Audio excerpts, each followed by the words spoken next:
하겠습니다.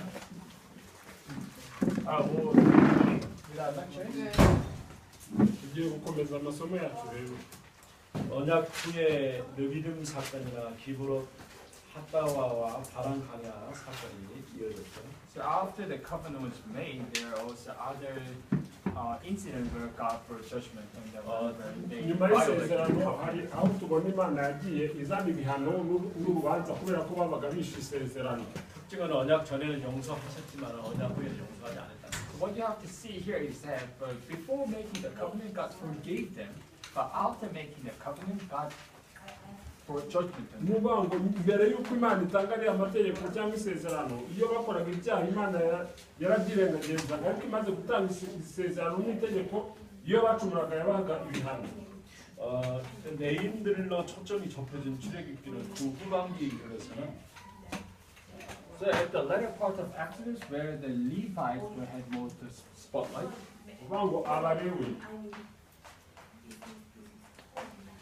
내인들의 헌신에 관심을 집중시키고 있습니다. and its interest is focused on the devotion of Levites. noneho icyo gihe usanga yuko Imana ireba ibyo kwitanga kw'Abalewi. 출애굽기 32장의 금송아지 사건 여러분 아시죠? So do you know the golden the calf story in Exodus chapter 32? muzi ibyerekeranye n'ikimasa cyabumbwe mu kuva 32.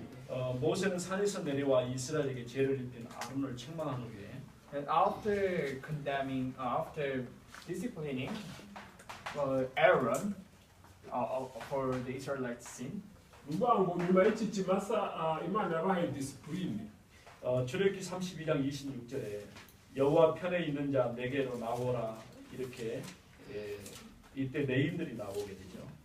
So in chapter 32 verses 26, it said, "Who is on the Lord's side? Come to me." And it was that time all the sons of Levi gathered around him. noneho hano turasoma ngo Mose agarara imbere y'aho babambye amahema aravuga ati uri mu ruhande rw'Uwiteka wese ansange. 27절에 보면 너희는 각각 허리에 칼을 차고 진 이물에서 저물까지 왕래하며 각 사람이 그 형제를, 각 사람이 자기 친구를, 각 사람이 자기 이웃을 죽이라고 이렇게 얘기했어요. And in verse 27 it says, "Thus says the Lord God of Israel, put your sword on your side, each of you, and go to and from gate to gate throughout the camp, and each of you kill his brother and his companion and his neighbor." mutega amatwi mwumve umurongo wa 27 arababwira ati Uwiteka Imana y'Abisirayeli avuze ngo mwambare inkota zanyu mwese mugendagende hose aho dushinze amahema muve ku irembo ryawo rimwe mugere no ku rindi umuntu wese yice mwene se na mugenzi we n'umuturanyi we. 출애굽기 32장 29절에 보니까 각 사람이 자기 아들과 자기 형제를 쳤으니 오늘 여호와께 헌신하게 되었노라. 그가 오늘 너희에게 복을 내리시리라 이런 말씀입니다. And verse 29 it says, "Today you have been ordained for the service of the Lord, each one at the cost of his son and of his brother, so that he might bestow a blessing upon you this day." Mose arabwira ati mwiyereze Uwiteka uyu munsi kuko umuntu wese yarwanije umuhungu we na mwene se ngo Uwiteka abahe umugisha uyu munsi. 이때 내이 사람들이 죽인 숫자가 3,000명이 죽었다고 했어요. So it was about 3,000 people were killed by the Levites. nuvuga ngo icyo gihe Abalewi bishe byibuze abantu 3,000 umunsi umwe. 앞에 사건은 창세기에서 야곱으로부터 받은 저주가 So the previous event was the curse received from Jacob. nuvuga ngo mu gihe cyatambutse twabonye akaga cyangwa se umuvumo waje bitewe n'umuryango wa Yakobo. 창세기 49장 7절 말씀에 보면은 야곱이 죽기 전에 아들들을 불러넣고 이렇게 그 미래에 대한 얘기를 하게 되죠. Actually, when Jacob, before he passed away, in Genesis chapter 49, verse 7, Jacob calls his son and talks about the future. noneho icyo gihe mbere y'uko Yakobo aryamira uko abagabo yahamagaye abahungu be abana be ababwira ibyerekeranye n'igihe kizaza. 거기에 레이지파에 대한 언급이 지금 여기 창세기 49장 7절에 나와 있습니다. And about Levites, it says in verse 7, 49. noneho icyo gihe rero tubisanga ibyerekeranye n'Abalewi tubisanga mu itangiriro 49 umurongo wa 7.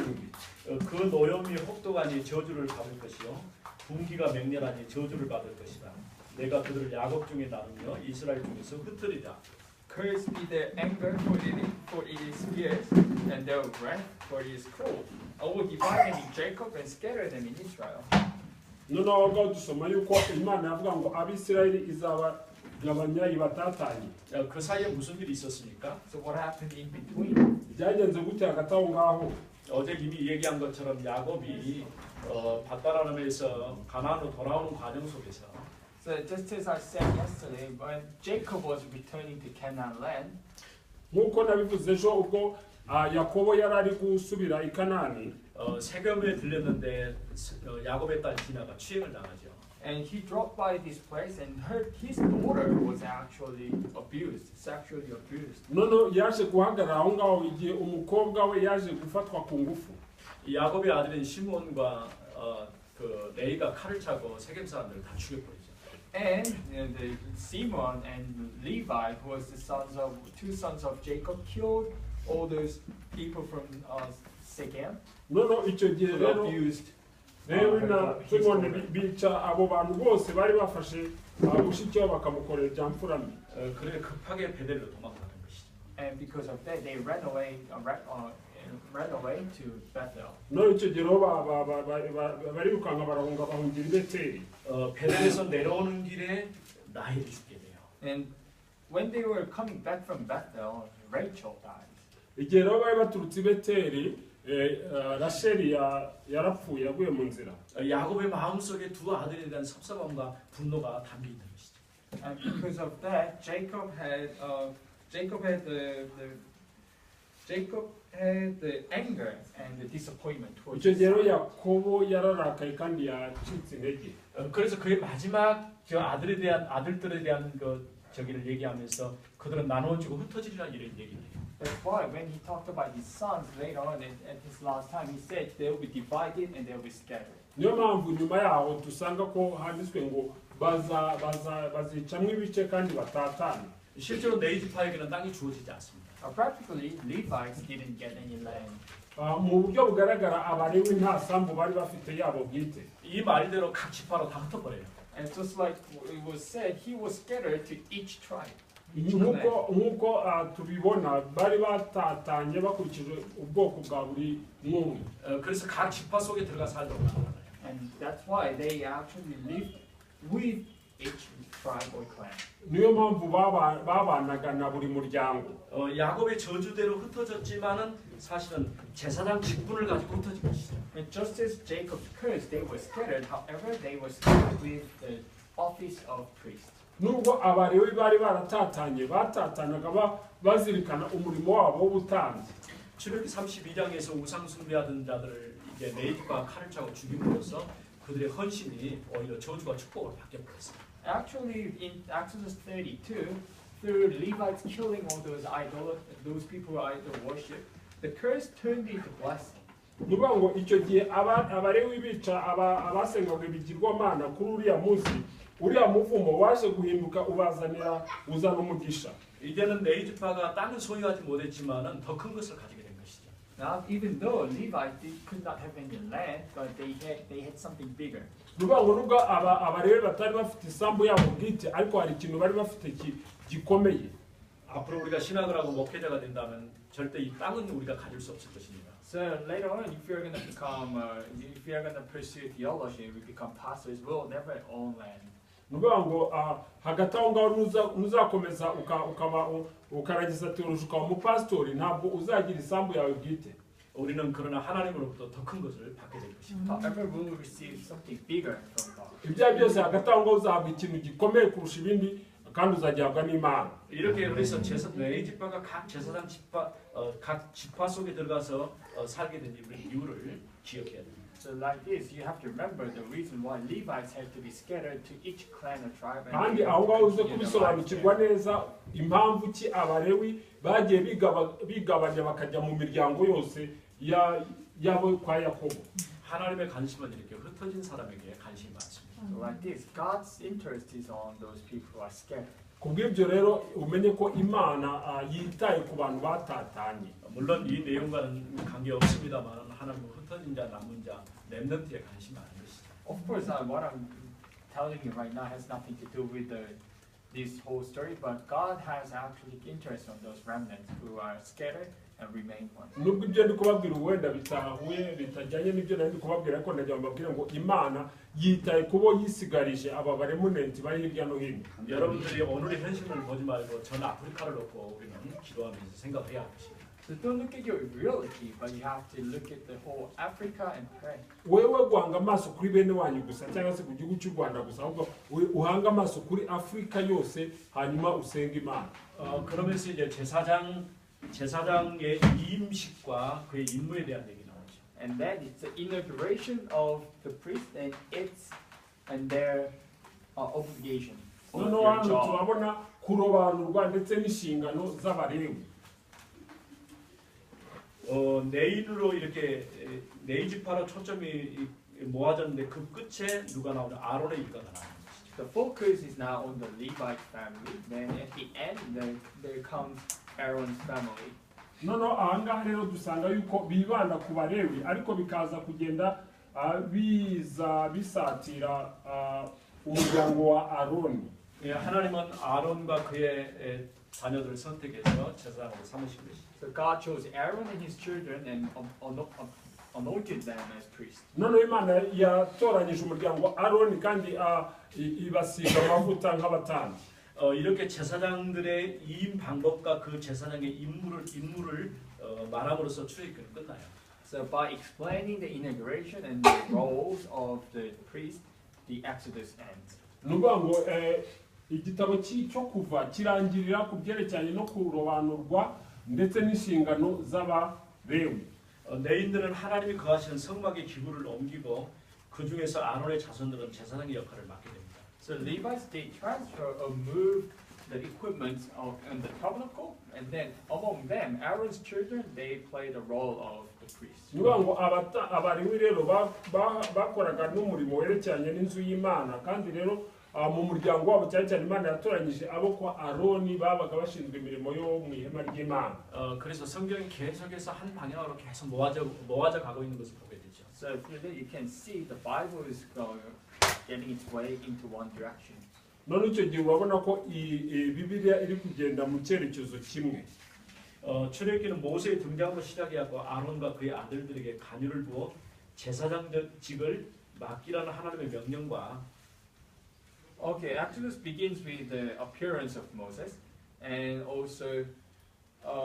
he also talks about the God's command to anoint Aaron's family and Aaron and his sons as the priest. none icyo gihe igitabo cyo kuva gitangira kuri ku kuvuka kwa Mose avuka mu Balewi noneho kikaza gukomeza Imana itanga inshingano ndetse irobanura umuryango w'abatambyi mu rugo rwo kwa Aroni. 그 말씀에 대한 모세의 순종으로 끝이 납니다. And then it ends with Moses' obedience to that command. Yes. noneho kikaza kurangira kigaragaza uburyo ki Mose yumviye amategeko. 역사의 배후에 있던 네이지파가 이제 전면에 등장하기 시작한 것이죠. Now it's actually the beginning of the Levites' appearance, which was at the background of history, but now they're on the surface. noneho ni ukuvuga ngo icyo gihe gitangira kigaragaza Abalewi bari hirya gatoya y'amateka ariko kiza kurangira Abalewi noneho bari bagaragara. 그리고 네이지파 일군이 아론의 일가에 기름이 부어짐으로써 그 사건 이후에 그들이 무슨 일을 하게 될 것인지를 우리에게 보여주고 있죠. So as the sons and Aaron and his family were anointed as priests, it actually shows what will happen after the tabernacle is finished or built. 출애굽기 40장 ibyo bitwereka ibizaba nyuma y'ibyerekeranye Exodus chapter 40 verse 6. kuva 40 umurongo wa 6. 그리고 해막이 완성됐죠. And the tent of meeting was built. icyo gihe nyuma y'ihema bubatse 해막이 완성될 때 여호와의 영광이 구름과 함께 나타난 것을 보입니다. You can see that God's glory was appeared along with the clouds when the tent of meeting was built. tubona neza yuko ubwiza bw'Imana bwazaga hejuru y'ihema ry'ibonaniro. 성경에는 종종 해막이란 말과 성막이란 말로 이렇게 번갈아가면서 쓰여지고 있는 것을 보게 됩니다. So in the Bible, the terms used for there are these two terms, tabernacle and tent of meeting, being switched. muri Bibiliya sometimes tubona they yuko use this, sometimes they use that. harimo ihema ry'ibonaniro cyangwa se inzu y'Imana. Rimwe na rimwe hari aho uzasoma ugasanga barakoresha ijambo rimwe muri ayo ngayo abiri. 해막과 성막을 구분해서 쓴 이유는 잘 모르겠지만은 그러나 같은 내용을 가지고 있어요. So we don't exactly know why they said tent of meeting or tabernacle, but they actually have the same content. ntabwo tuzi impamvu bakoresheje ayo magambo yombi ngo ihema cyangwa se ihema ry'ibonaniro. Ibyo ari byo byose icyo twemera ni uko bifite igisobanuro gihuye. 이제 모세 5경 중에서 세 번째 책인 레위기를 살펴보겠습니다. Now let's look into book of Leviticus, which is the third book of Pentateuch. ubu noneho tugeze ku gitabo cy'Abalewi, kandi icyo gitabo cy'Abalewi nicyo gitabo cya gatatu Mose yanditse.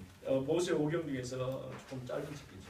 So among the Pentateuch, it's a bit shorter than others. ni ukuvuga ngo mu bitabo bitanu Mose yanditse, igitabo cy'Abalewi ni igitabo kiza kuba gifite za shapitire nkeya ugereranyije n'ibindi. 이제 성경의 범위가 레위 족속과 제사장에게로 좁혀졌다고 하는 것을 우리가 들었죠. I just said that this Bible's the focal point is now narrowed down to Levites and the priests. ni ukuvuga ngo iki gitabo nk'uko nabibasobanuriye ibyanditswe cyo kuva birareba Abalewi ndetse n'abatambyi. 이제 이 제사장에게 좁혀졌던 범위가 어디까지 좁혀지는지를 우리가 조금 주의 깊게 봐야 됩니다. So we have to look carefully how much narrower it gets down. tuze kureba twitegereje tubone uburyo iki gitabo kiza kugenda kiba gitoya. 레위기 초반부의 1장에서 7장에 보면 제사장들이 수용해야 될 제사 방법에 대한 내용들이 나와 있습니다. So in the beginning of the Leviticus, from chapters 1 to 7, it talks about how the priest should do for their sacrifice. urebye ku gice cya mbere kugeza ku cya karindwi tubona buryo ki Abalewi bagomba gukora umurimo w'ubutambyi. 5가지 제사 방법이 나와 있죠. So there are 5 methods. hari uburyo butanu: 번제, 소제, 화목제, 속건제, 속제제. So burnt offerings, grain offerings, peace offerings, sin offerings. hari ibitambo mu buryo butanu. hari igitambo And atonement offering. hari igitambo cyokeshe, hari igitambo cy'impeke, hari igitambo cyo kubabarirwa, hari n'igitambo cy'icyaha. byari ibitambo mu buryo butanu. 그런데 특징이 언제든 제사가 끝나면 제사장이 속죄한 적 사함을 얻으리라, 이 후렴구가 꼭 붙어요. So the characteristic was that whenever they made offering to God, there is this saying, and the priest shall make atonement for them, and they shall be forgiven. 4장 nuvuga ngo icyo 20절, gihe bagomba gutanga igitambo kandi bakababarirwa. 20절, 35절, 5장 10절, 6장 7절 말씀에 Chapter 4 verse 20, 35, and chapter 5 verse 10, and chapter 6 verse 7. That's what it says in this chapter. nubasha gusoma ibi bice cyangwa se iyi mirongo uri buze kubasha kubona ibyo bitambo. 이렇게 제사장이 속죄한 적 사함을 얻었다고 하는 말이 반복되고 있어요. So this phrase, and the priest shall make atonement for them, and they shall be forgiven. none ahangaha handitse hagenda hagaruka havuga ngo umutambyi azagutambira igitambo kandi nawe uzaba ubabariwe. 제사장의 역할이 얼마나 중요한가를 지금 얘기하고 있는 So 것이죠. this talks about how important the role of priest is. iki gitabo cyerekana uburyo umumaro w'umutambyi ari umumaro ukomeye cyane kandi ukenewe. 이제 8장에 와서는 속죄해야 하는 제사장의 임식이 상세하게 기록되어 있어요. So in chapter 8, it talks about the consecration or inauguration of the priest in detail. igice cya munani rero kitwereka buryo ki mu buryo burambuye buryo ki abatambyi barobanurwa. 먼저는 속죄제의 숙성화지를 잡고요. First, they kill the calf of guilt offering. noneho ikintu cya umurimo wa mbere bakora rero bica ikimasa kubw'icyaha kubw'igitambo cy'icyaha.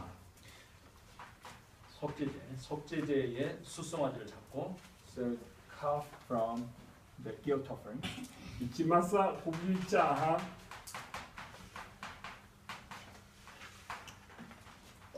그리고 이제 번제에는 수양을 잡고 And for burnt offering, they offer the lamb. noneho kubwo igitambo cyo kutwika, noneho icyo gihe batambaga intama. Ram. 마지막에 유임식의 수양을 잡아요. And at the end, consecration or the inauguration, they also kill the ram. They offer the ram. 수양이 지금 2번 나왔죠. So ram came out twice. noneho intama bayitambaga inshuro ebyiri. 이 제사장의 유임식을 주관한 사람은 First 모세였습니다. burnt offering. And the one who presided or the one who hosted the consecration or the inauguration of the priest was Moses. nuvuga ngo icyo gihe uwatangije uyu muhango wo gutamba ibitambo ni Mose wabitangije. 모세가 제사장의 기름을 부어 공식적인 제사장 이임자로서 역할을 수행을 해요. So Moses plays a role of the official anointer of the priest. nuvuga ngo Mose niwe mu buryo bugaragara, mu buryo bwemewe niwe watangije ibyerekeranye no gutamba ibitambo. 이제는 그리스도께서 속죄 제사를 통해 참 제사장으로 오실 것을 보여주는 모형이죠. So this is actually a symbol of Christ will come as a true priest through the burnt or the ibyo guilt byose offering. byashushanyaga uburyo ki Yesu azaza ari umutambyi w'ukuri, akaza agatamba umubiri we kugira ngo tubabarire. 사실은 제물도 중요하지만은 속죄 제사를 진행하는 자가 굉장히 So 중요합니다. actually the sacrifice is important. However, the one who does the sacrifice is also important. igitambo mu buryo bugaragara ni ngombwa, ariko nanone uri gutamba icyo gitambo nawe ntabwo twamurangarana. 내인들 중에서 특히 아론의 아들들로 대표되는 제사장의 모든 시선이 집중되고 있어요. So among Levites, especially the sons of Aaron, they receive the spotlight. nuvuga ngo icyo gihe mu rubyaro rw'Abalewi, cyane cyane umuryango wa Aroni, nibo bagiye bahabwa izo nshingano z'abatambyi. 그래서 제사장이 속죄한 그 사함을 얻으리라고 하는 이 말씀이 꼭 뒤에 따라오게 돼 있어요. So that's why the phrase that the priest shall make atonement for them and their sins will be forgiven. niyo mpamvu umutambyi rero yari afite uruhushya rwo gutamba igitambo kubw'ubwoko bw'Imana, kandi bakaza kubabarirwa kubera umurimo wakozwe n'umutambyi. 이 임식이 끝나고 난 다음에 아론은 이제 먼저 자신을 위한 속죄의 번제를 드립니다. So after the consecration or inauguration, Aaron now offers the guilt offering for himself first. noneho icyo gihe rero Aroni icyo yakoraga bwa mbere yuko atanga ikimasa kugira ngo ubwoko bw'Imana bubabarirwe, yagombaga gutanga ikimasa cye ubwe, And also burnt offering. noneho akaba n'igitambo cyo gutwika. 레위 9장에 이 부분 자세하게 나와 있습니다. So in chapter 9, this is talked about in detail. ni ukuvuga ngo igice cya 9 cy'Abalewi kigenda kibisobanura, nushaka kumenya neza ibyerekeranye uko ibitambo byatambwaga nicyo bisobanura. 그리고 이제 백성들을 위해서 이제 속죄제와 번제와 화목제를 드림으로써 제사장 사역을 수행하기 시작한 것이죠. So, and then he offers the sin offering, peace offering, and the burnt offering. Then he plays the role of the priest. noneho icyo gihe yatambaga igitambo cy'icyaha, igitambo cyo gutwika n'igitambo cy'amahoro, noneho icyo gihe akaba ari gukora umurimo w'umutambyi. 이제 모든 초점은 대제사장에게로 이동되고 있는 것을 보게 되죠. You can see that all the focus is now shifting to the high priest. noneho ugasanga noneho focus cyangwa se icyerekezo kiri kugenda cyerekezwa ku mutambyi mukuru. 아론의 속죄 의식을 통해서 모세 오병의 핵심인 모세를 걸러내고 있어요. And through this atonement of Aaron, it's actually the pointing out Moses, which is the core of the Pentateuch. ni ukuvuga ngo mu byerekeranye n'ibitambo abo mu muryango wa Aroni bakoraga, ibyo byose biragenda byerekeza kuri Mose, kandi Mose ari we wanditse na biriya bitabo bitanu bibanza. 실상 모세가 주인공이 아니라는 거예요. So that it's actually Moses is being sorted out, which means Moses is not the main character ni anymore. ukuvuga ngo nubwo ari uko bimeze, Mose asa nkaho yashyizwe ku ruhande, ahubwo haza undi muryango, ndetse bavuga ko ari umuryango wa Aroni. 예수님께서 히브리서에서도 그 관계를 잘 설명해 놨어요. So even Jesus himself explained very well about that relationship in the book of Hebrews. kandi yesu nawe ubwe arabisobanura neza iyo ubisomye mu gitabo cy'abaheburayo. 모세는 집주인의 사환에 불과하다 얘기했어요. So Moses is just the secretary of the house owner. uvuga ngo mose ni sekereteri ufite bosi wewe ashinzwe kumwandikira ibyo amubwiye. 그런 반면에 예수 그리스도는 집주인의 아들이라고 얘기했어요. On the other hand, Jesus is the son of the house owner. mu yandi magambo ni ukuvuga ngo yesu niwe mwana wa nyir'inzu wa nyir'urugo. 모세가 일정한 역할을 하고 지금 역사 뒤로 좀 사라진 것이죠. So Moses played his role and he's now gone out of the history. mose yakoze ibyo yagombaga gukora arangije ajya ku ruhande rw'amateka. 이때 등장한 인물이 바로 대제사장이에요. An individual that appeared after Moses was gone was the high priest. noneho nyuma ya mose rero tubona undi muntu waje witwa umutambyi mukuru. 그가 바로 대속을 집행할 대제사장이기 때문에 그렇습니다. And that's because the high priest did the atonement, the representative atonement for the others. niyo mpamvu mose yafashe umwanya wo guhagararira abandi ku byerekeranye n'umurimo wo gucungura. 우리는 앞서 출애굽기 초두에 등장하는 그 족보에서 수많은 인류 중에서 야곱의 아들들만을 말하고 있다는 것을 봤습니다. So now in Exodus we could see that he was talking only about Jacob's son among all the other genealogy in Exodus. ni ukuvuga ngo mu kuva mu gitabo cyo kuva twabonye ko hagiye havugwa cyane cyane urubyaro rwo kwa yakobo.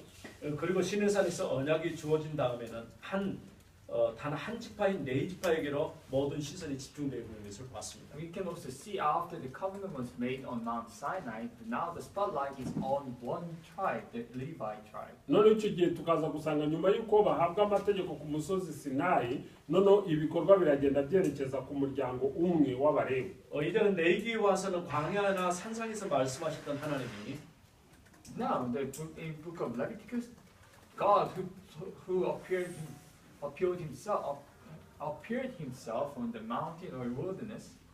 icyo gihe noneho ku musozi wa Sinayi nibwo usanga mose agenda agaragara mu gihe cyo gutayu. 이제 하나님이 해막에서 말씀하시기 시작하심으로 우리의 모든 시선이 성막으로 집중되고 있는 거예요. So now, and in book of Leviticus, he began to give his word in tent of meeting, so that our eyes are on the tabernacle now. noneho icyo gihe Imana imaze gutanga amategeko 10 nibwo amaso yacu noneho tuyahanga ihema ry'Imana. 레위기는 성막에서 섬기는 제사장들에게로 제사장이 속지 않게 사함을 어리하는 구절을 반복하고 있어요. So in Leviticus, the phrase that the priest shall make atonement for the people and they will be forgiven. mubarebe rero baravuga bati umutambyi azatamba igitambo noneho abantu babarirwe ibyaha.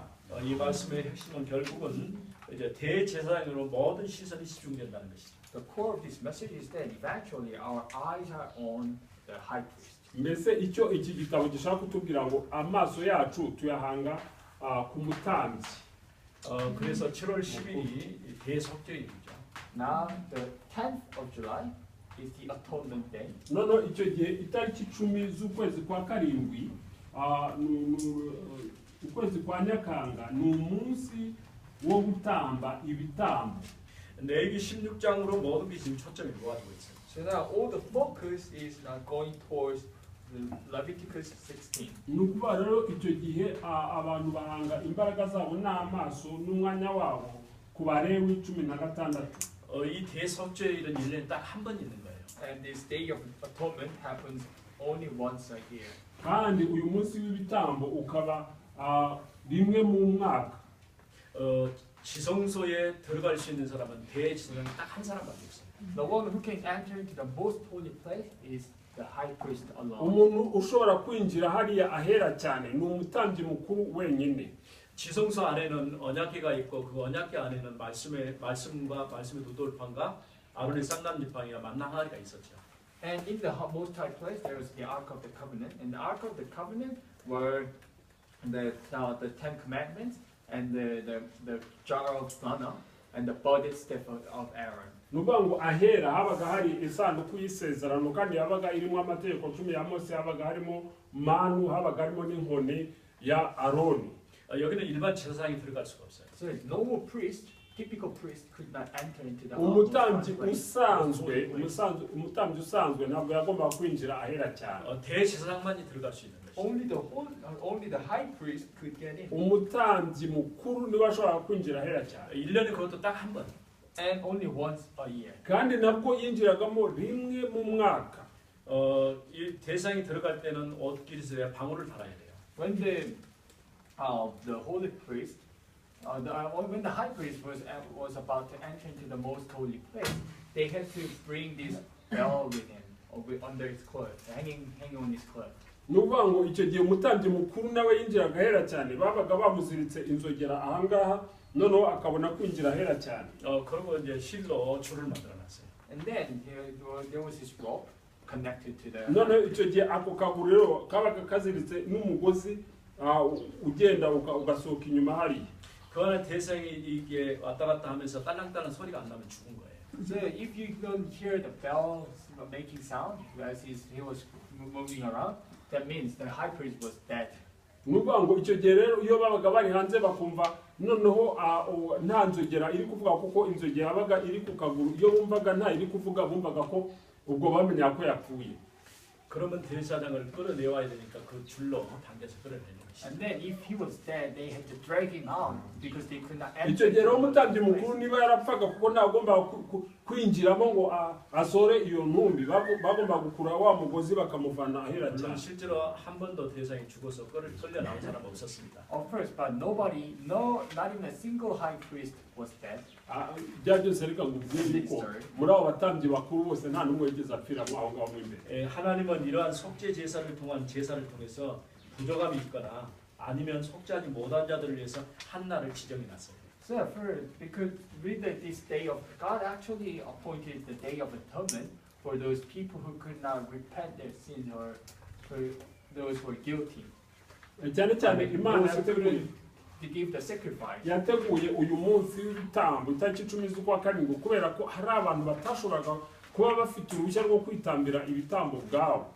그날이 바로 7월 11일 대속죄일이죠. And that day was the 10th of July. kandi uwo munsi wabaga ari itariki 10 z'ukwa karindwi umunsi wo gutamba ibitambo kubwo kubarirwa ibyaha. 그날에 속죄하기 위해서 대제사장이 제물의 피를 가지고 지성소에 들어가고 있는 동안에 So on the day of atonement, when the high priest was in the most holy place with the blood of the sacrifice, igihe rero umutambyi kuri itariki 10 z'ukwa karindwi yabaga ari ahera cyane afite amaraso yo gutamba ibitambo.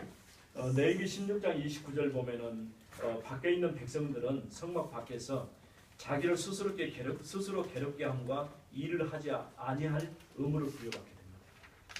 okay, in Leviticus chapter 16, verse 29, it says, those people who are waiting outside the tabernacle, they actually, they shall afflict themselves and shall do no work.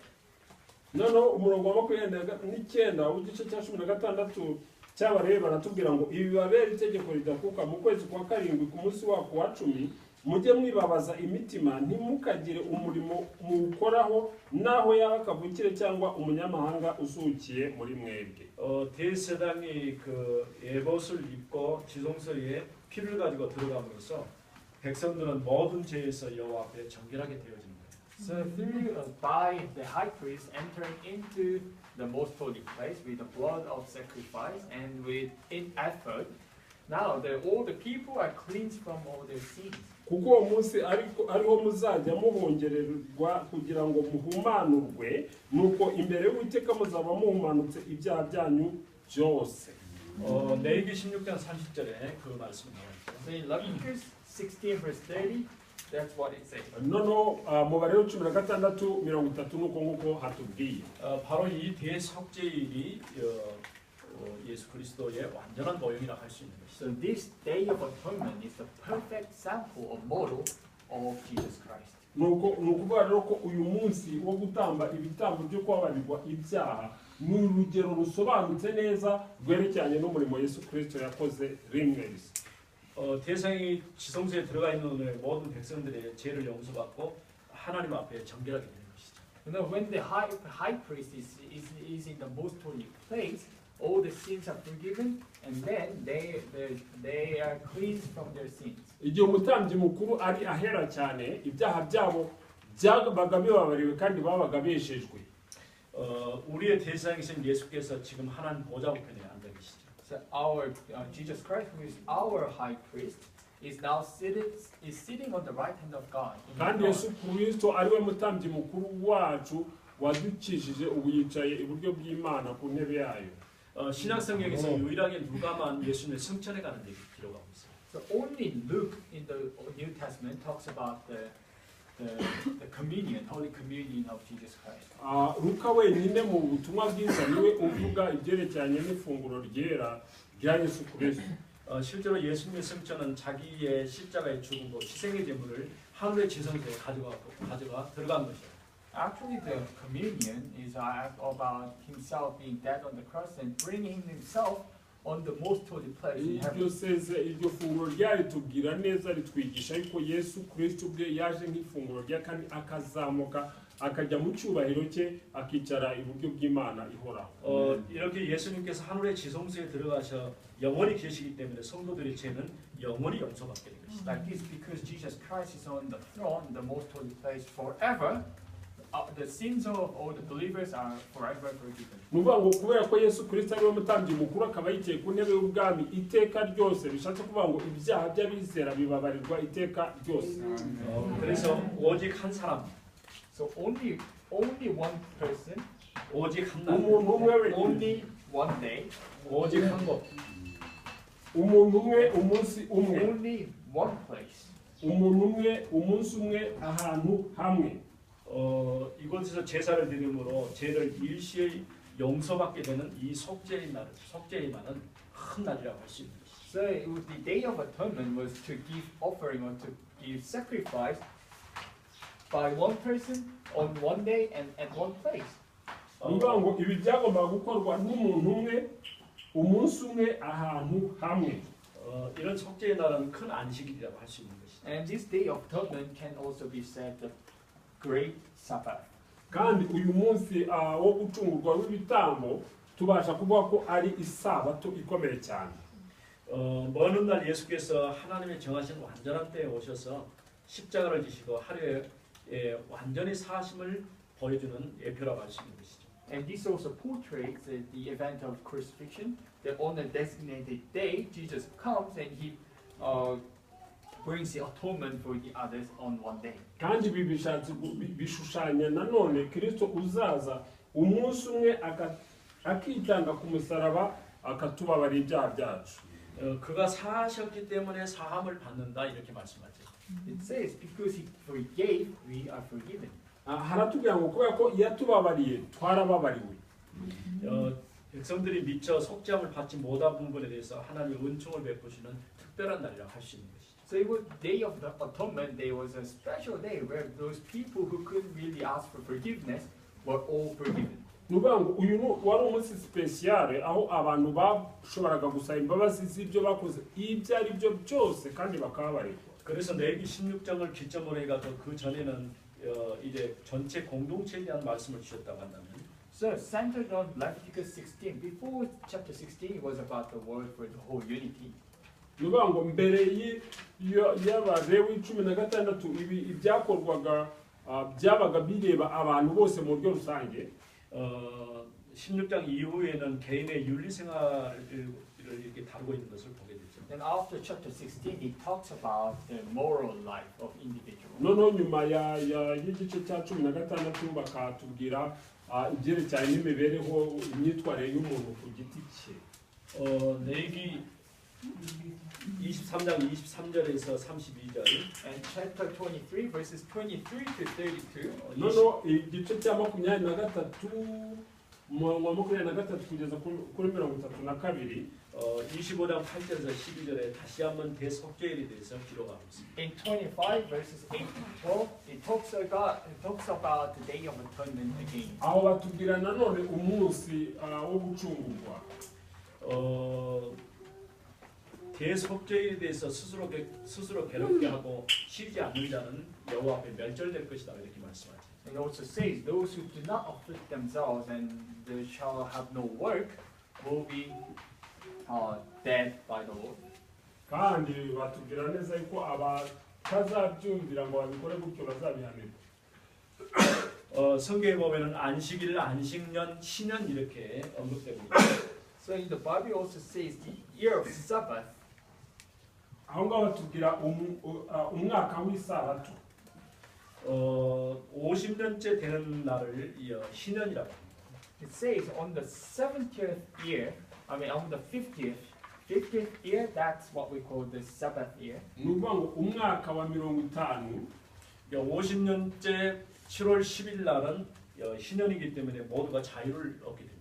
Because on the 50th of the Sabbath, on the 50th year, on the 10th of July, because it was the Sabbath year, everybody will be free. umwaka wa gatanu ni ukuvuga ngo wabaga nawo ari umwaka w'isabato, noneho ni imbohe yose cyangwa ufunzwe wese umugorwa bose bagahabwa umudendezo bakarekurwa. 매년 계속되는 대속죄일은 이스라엘 백성들에게 자유를 기다리게 하는 기쁨의 날이 되어지고 있죠. So the Day of Atonement that continued every year, that was actually a day when all the Israelites looked forward to for them to be free. ni ukuvuga ngo ibyo ari byo byose nubwo bakoraga uwo munsi umwe mu kwa karindwi mu mwaka, noneho umwaka wa gatanu wabaga ari umwaka noneho buri wese ahabwa umudendezo agafungwa. 결국은 궁극적으로는 대속죄일의 자유는 그리스도를 통해서 우리에게 주신 이 구원의 축복을 미리 보여주는 것이죠. So ultimately, the freedom in the Day of Atonement shows implies the blessing of salvation that we will have through Jesus. icyo nababwira nuko rero uko kurekurwa abantu bagahabwa umudendezo bishushanya umudendezo tubona iyo twakiriye agakiza. 내일기 17장부터 20장까지에서 나는 여호와라는 말씀이 반복되다가 And in chapter 17 to 20, the I am the Lord, this phrase continues. igice cya karindwi kugeza ku gice cya 20 hagiye handitsemo ngo ndi uwiteka. 나는 너희를 21장에서는 나는 너희를 거룩하게 한 여호와라는 말씀으로 더 강화된 말씀을 하고 있습니다. And in chapter 21, I am the Lord who makes you holy. noneho igice cya 21 ngo ndi uwiteka ukugira uwera. It's more emphasized. bigenda bigarukwaho. 우리가 비록 연약해서 거룩하게 살지 못할지라도 하나님 앞에서는 온전함을 얻을 수 있도록 은혜를 베풀어 주신다는 말씀이죠. So this means even though we are weak, we cannot be holy because we are weak, but God gives us the grace to be complete. ibyo bishatse kuvuga ngo nubwo twanduye nubwo turi abanyantege nkeya ariko Imana iduha ubuntu bwayo maze tukabasha kwezwa ndetse tukaba tuza. 전도자 바울이 로마서 5장 8절에서 뭐라고 말씀했습니까? What did Paul say in Romans chapter 5 verse 8? Paul yavuze ngo iki mu Baroma 5:8 우리가 아직 죄인 되었을 때 그리스도께서 우리를 위하여 죽으심으로 하나님의 사랑을 확증해 보이셨다라고 말씀했습니다. It said God demonstrates His love in this through Christ down on the cross. batubwira ngo While Imana we were yerekanye still sinners. urukundo rwayo muri ibi ko igihe cyose igihe twari tukiri abanyabyaha Kristo aratwitangira. 그런데 제 사함 후에는 하나님이 분명히 요구하는 게 있어요. However, after the forgiveness, there's something God requires. nuvuga ngo hari icyo Imana idutegerejeho idushakaho. 거룩하라는 것이죠. To be holy. Imana irashaka ko twezwa. 그래서 레위기 전체는 거룩하라는 것이 총 주제라고 할 수 있죠. That's why the whole theme of the Leviticus can be said to be holy. Imana irashaka ko twezwa. icyo nicyo igitabo cy'Abalewi kitwigisha. 우리가 어떻게 거룩해질 수 있습니까? 바로 그리스도의 속죄를 통해서 거룩해지는 것이죠. How can you be holy through the atonement of the Christ? twabasha kwezwa gute? kubw'igitambo cya Yesu Kristo. 창세기에서는 거룩이라는 단어를 안식일을 복되게 하실 때 그때 한 번밖에 나오지 않았어요. In Genesis, the word holy said they only once when he actually blessed the Sabbath day. nuvuga ngo icyo gihe mu gitabo cy'itangiriro dusanga ko ibyo kwezwa byavugwaga ku munsi w'isabato. 그런데 출애굽기부터는 이 거룩이라는 단어가 많이 등장합니다. However, from Exodus, the word holy comes up more often. ariko iyo urebye mu kuva usanga ijambo kwezwa rigenda rigarukwaho kenshi. 하나님은 성막을 거룩하다 하시고 God said the tabernacle was holy. Imana ivuga ko ihema ryawo ryari ryera. 또 제사장을 거룩하다 하셨어요. He also said priests were holy. kandi ikavuga ko n'abatambyi bari abera. 이 거룩함은 주의 일을 감당한 제사장들에게 적용되는 것이죠. And this holiness was also applied to those priests who were doing Lord's work. kandi ukwera nako kwabaga kureba abatambyi bakoraga umurimo w'Imana. 이 제사장의 거룩함은 제사장들에게만 머무는 게 아니고 일반 사람들에게도 같이 적용되는 것이죠. And this holiness doesn't just apply to the priest alone, but it also transfer or the expands to the typical people of Nazareth. kandi ukukwera nako kwabaga kureba abalewi gusa ahubwo kwarebaga n'abandi bakozi b'Imana bitwaga abanaziri. 하나님은 언약 공동체 이스라엘 모두가 거룩해야 할 것임을 명하셨어요. And God commanded that all the people in Israel, which is the covenant unity, should be holy. kandi Imana yategetse ko abayisirayeli bose b'isezerano ry'ubumwe yuko bagomba kuba abera. 이렇게 7월 10일 날 행해지는 대속죄일에 단 1년에 한 번이지만 이게 하루에 모든 죄가 속죄되는 그런 시간이죠. So the Day of Atonement was just one day in a year, but it was the day when all the sins were forgiven. uyu munsi wo gucungurwa cyangwa umunsi w'ibitambo wari umunsi umwe mu mwaka kandi uyu munsi ibyaha byose abantu barabibabarirwaga. 이와 같이 예수님도 십자가에 죽으심으로 다 이루셨다라고 말씀하셨습니다. Just like this, Jesus said, it is all finished through his death on the nk'uko cross. rero tubisoma muri Bibiliya Yesu yaravuze ati birarangiye. 반복할 필요가 없다는 것이죠. That means we don't have to repeat. kubw'ibyo rero ntabwo twagombye kubisubiramo. 그리스도의 속죄는 단 한 번이지만 영원한 그 효과가 있는 것이죠. The atonement of the Christ happened just once, but its effect goes on forever. ni ukuvuga ngo igitambo cyatanzwe rimwe ku musaraba i Kalvari kandi cyabaye ku bw'iteka ryose. 오늘 여기까지만. So this is it for the morning lecture. kandi turangirije amasomo ya mu gitondo dushima Imana.